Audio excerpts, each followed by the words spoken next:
is it accurate to suggest that this movie basically wrote the playbook for what would become modern film editing? Yes. Yeah. Pretty much. This basically and October invented montage. Yeah. He formalized the language of montage based, oddly enough, on like Hegelian dialectics. And it forced me to come out and there you go. Film Sense by Sergei Eisenstein. Yeah, but it's like this image, this image equals the next image, and that kept going and going and going. Right. It was a. I don't know how they shot some of this shit. No, they shot the funeral sequence in one morning. Did they really? Yes. Just the steps when he's going down the steps, tracking the guy. Like the cameras at that time were like fucking big things, right? Actually, yeah, it depends. No, they had sort of small ones too. That were. Yeah, they had that. Was it on wires? Do we know how that was done? Well, no, it was. I think they built a. Ramp. They built a carriage, rail. and they had. You could see the umbrella behind the thing when the kid was in the carriage. You could see it in the background. There's a big umbrella there, kind of knocking the sun down. The moving camera shots are, well, the whole Odessa Steps sequence it's truly amazing. It's not bad. I admired the beginning more than I had said before. I just liked the way it built that story, and these poor bastards in a ship, and like the officers are a bunch of dickheads, and it hits that guy for no reason, and right. these get worse and worse and worse, and you kind of have to deal with it. And I thought they had a nice build. It was much he does better a than I very remember it good being. job of making the Bolshevik idea sympathetic. Like these people are atrocious, and you absolutely want them to be thrown overboard and shot. Like you feel the joy of the revolution. October, I think more so. This movie's a little more funerary, which I think is interesting. But because the 1905 revolution did not succeed. Well, no, that's true, and also I don't think he had as much input from the Soviet in this one. I think October had more input. They had a script when they brought him on board, and he dropped most of it. Oh, is that what happened? Yeah, they were going to cover the whole revolution from the Japanese-Russian War, Russo-Japanese War, until the end, and they decided to concentrate on the Potёmkin. Mm-hmm. And the Potemkin mutiny is real, and in history, and because of maggots. And because of maggots, because of rotten meat. The first act is real. But this Odessa Steps massacre never happened. No. And the ending is very misleading in that they were sort of like welcomed by the rest of the fleet as heroes. Nope. Yeah, no, that didn't happen either. That didn't happen either. Got it. Well, I kept wondering to myself, how are they going to pull it off? Because it fails. I mean, in some sense, it succeeds in that Tsar Nicholas gave them some, they started the constitutional monarchy.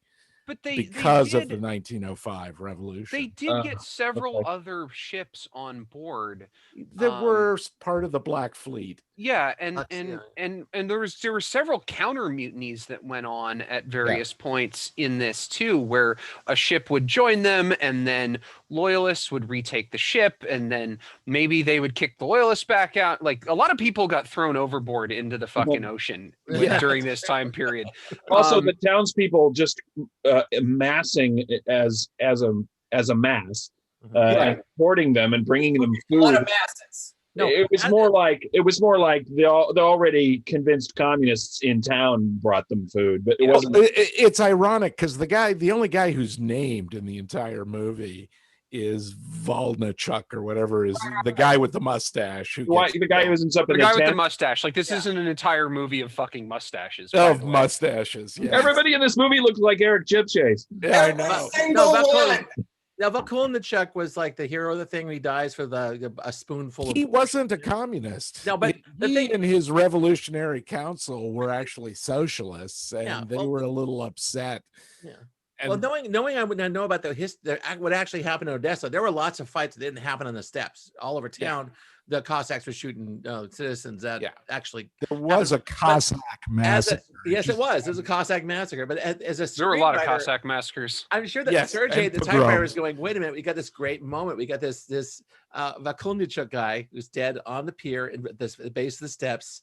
Let's put it all together in one little area and make this thing a compact little story. Yeah, I mean, you see the wheels turning. Liberties. It's taking liberties in that way to make its point, and because it's a movie, right? Because it's a movie, and he made a movie, and it's a fantastic film in terms of like, and it holds up really well. Almost 100 years later. The only one I have to agree with some of the things Jared said, because the montage really does work. Do you want? Should we read Jared's thing? Yes, read Jared's. Yeah, we're going to reference it. Jared is wrong because in this instance he was. I watched the film through almost. Oh wait, I'm sorry. What can I say about Battleship Potemkin? It's extraordinary. It showcases the power of montage, cross-cutting, and it's still brutal. The entire stair sequence still packs a punch and is masterful visual storytelling. When the women and children are being hurt, it still hits me. It's heart-wrenching, yes. It's propaganda, but it's powerful, visionary filmmaking. I completely agree. I agree. I 100% agree with that. Yeah. I love, but like somebody that who did this first, and I don't know, like this movie feels like it was a lot of firsts. It was. A lot of things were invented in this movie, kind of like a Birth of a Nation invented a lot of stuff too. Or Citizen Kane, because you don't know what you can't do. Exactly. So you do whatever you want to. Right. Which Citizen Kane was what, like was 25. Citizen Kane's what, 41? Yeah. 41. Yeah. So, I want to ask. But I mean, they had watched a lot of. They had all those movies, right? And they watched them. So they watched a lot of W.D. Griffith, and they watched a lot of Chaplin and Keaton and stuff. And they just kept, because they didn't have film to make film. They just kept taking films apart and seeing how they were put together and worked. And that's how. And it's not just Eisenstein. Potёmkin also has his theory of montage. Vertov, and we could go on. Okay, so educate me, if you will, a little bit, you guys. So I was surprised to see the date 1925. I thought that this film would be a little earlier.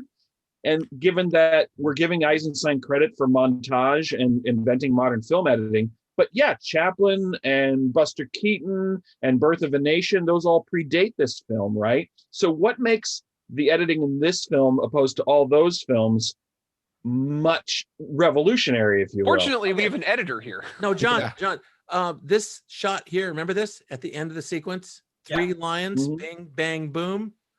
No one had thought of that before this. Get 3 different lions, get shots of them, put them together to make a new meaning out of it. Yeah. You don't see stuff like that in Chaplin films. It's all just slapstick. I also think that the montage is for different reasons. So he talks about like the collision of images to create some sort of emotion. Right. And I think that Chaplin and there's a lot of Buster juxtaposition. Keaton do more. We're trying to move the story forward, right? And we have fun on the way. But let me bring up when was Stroheim von Stroheim's Greed? When was that? That's around this time. That's also didactic. It's like this because there are things in that film that are not concrete in the world that is taking place for the characters. They'll cut the gold coins to represent greed. But do you see how things like that is now as a comparison? Now he'll be like the Lillian Gish should be like, throwing the gold coins in the air and they're colored, gold like that. Right. He's always literal. Von Stroheim was always very literal in the storytelling. This was letting people make the symbolic, make conclusions in their own mind. With the juxtaposition of images. There's much more trust placed in the audience here. Yeah. And the thing is, it's like we're so used to this crap now. It's like this is how every commercial in the world is made. It's hard to realize that someone had to invent this shit. Right. Sure. Yeah. But I mean, I think even Eisenstein would say that they studied American editing and got a lot out of it. They just went somewhere else with it. Right. Well, and also you didn't see a lot of stuff like this where you had these huge crowds of people who were all moving in different directions. Like when you had big crowds, that was crazy. When you had big crowds of people, they were all going one way. They were all everything's linear. Everything's going front to back or side to side. The chaos in this movie is something that didn't really exist. The only time you saw chaos in older stuff was like a tornado or the front of a building falling down or something like that. This movie, the plot involves chaos. The filmmaking involves chaos, and that's just not when did Fritz Lang's Metropolis come out? Because the crowd scenes reminded me 25, 26, 22. Hold on. Yeah, it's a little bit before this, I think. 21, 22, something like that. Yeah. Hold on, I'll look it up. 19. Yeah, you just don't get to move crowds around. 27. Nosferatu was 22. Yeah, Metropolis was 27. Cabinet of Dr. Caligari was 20. So this is all happening around the same time. This is sort of the teenage years of filmmaking. We've come through the childhood of filmmaking, and now you're starting to have more depth. They're discovering their powers, right? I was watching and you know who was a great fan of this movie was Joseph Goebbels. Yeah, sure, absolutely. He thought this was amazing. If he could have brought Eisenstein to Nazi Germany, he would have. Until Goebbels got completely whacked out on heroin, he was a real smart dude.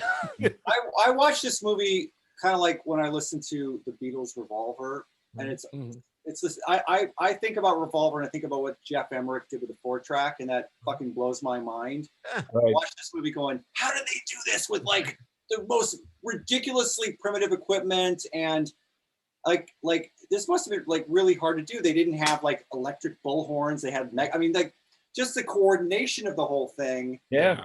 It was really impressive to look at.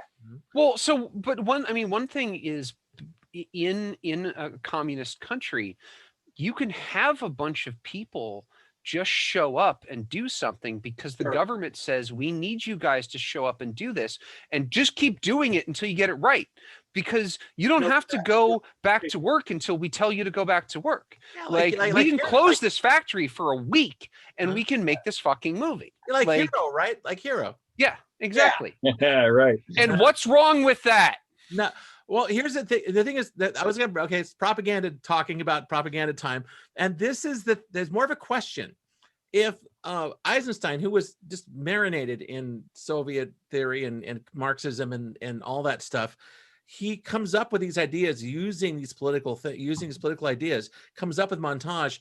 Is it propaganda or is it him expressing his beliefs through film? It's him expressing his beliefs through film. That's the thing. It's a weird difference, you know. So what happens? The state is not forcing him to say anything here. It was his intent. This is when things are starting. This is when things are starting to change in Russia.